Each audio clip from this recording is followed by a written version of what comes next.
Halo rekan-rekan ASN di seluruh Indonesia, selamat datang kembali. Hari ini kita bakal ngobrolin sesuatu yang jujur aja penting banget buat kita semua. Di zaman serba digital ini, data itu ibarat jantungnya pemerintahan. Nah, karena itu, peran kita juga harus ikut berubah.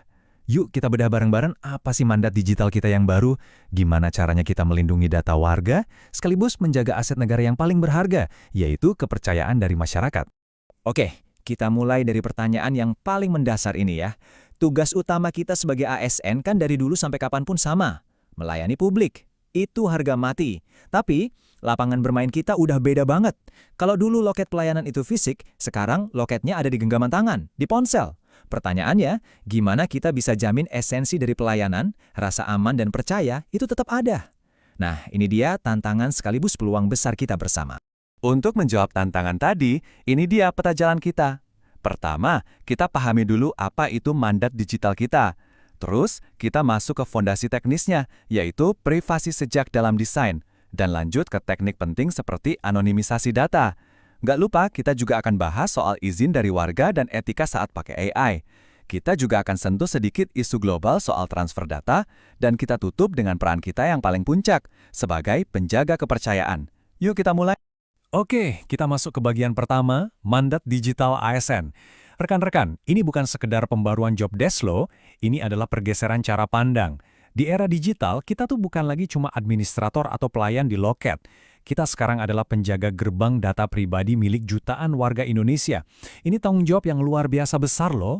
Jadi, ini dia intinya. Melindungi data itu bukan lagi urusan anak IT di ruang server. Melindungi data adalah pelayanan publik itu sendiri. Titik.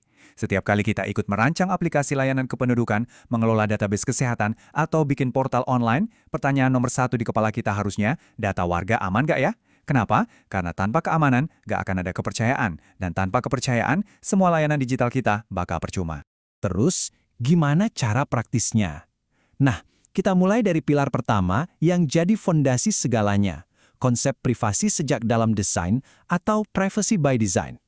Gampangnya gini, ini tuh kayak kita bangun rumah yang fondasinya udah anti gempa dari awal, bukan baru panik pasang tiang penyangga setelah gempanya datang. Coba deh kita lihat prinsipnya sederhana tapi kuat banget. Proaktif, artinya kita mikirin risiko privasi sebelum sistemnya jadi, bukan baru panik pas ada berita kebocoran data. Privasi sebagai standar utama, nah ini penting banget. Artinya pengaturan paling aman itu ya pengaturan bawaan atau default, jadi warga nggak perlu repot-repot nyari tombol amankan data saya. Privasi juga harus tertanam di dalam sistemnya, bukan cuma jadi fitur tambahan. Dan terakhir, keamanan tuh harus menyeluruh. Dari data itu diambil sampai nanti dimusnahkan dengan aman. Kita lanjut ke pilar kedua yang gak kalah penting, anonimisasi data.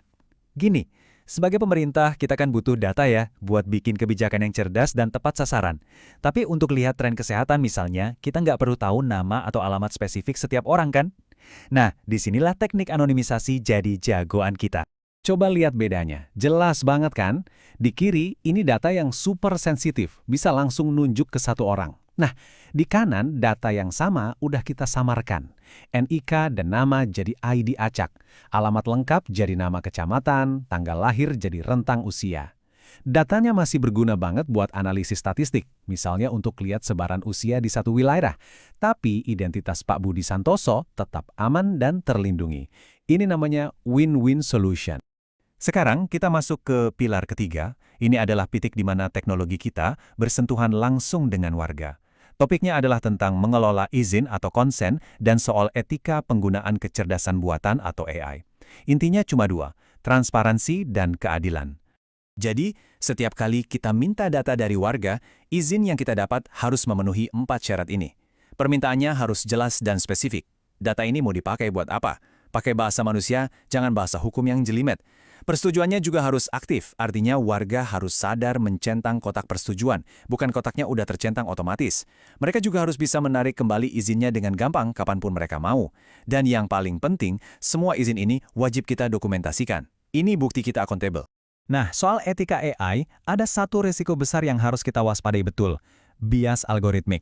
Sederhananya, ini terjadi saat sistem AI yang kita anggap objektif ternyata malah bikin keputusan yang nggak adil dan merugikan kelompok-kelompok tertentu.